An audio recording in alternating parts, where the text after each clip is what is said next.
জীবন দাতা হে বিধাতা, মহান বিচারপতি, তুমি থাকতে কেন আমার করুণ পরিণতি।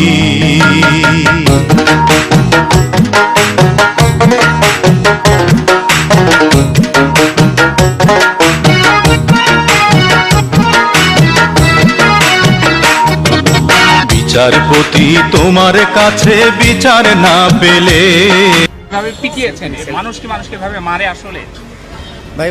এখন কথা হচ্ছে যে ভাই আমি হচ্ছে যে ওনাকে হচ্ছে যে জাস্ট শুধু আবেগের বসে। বিচারপতি তোমার কাছে বিচার না পেলে কোথায় বিচার পাবো আমি, কার কাছে গেলে।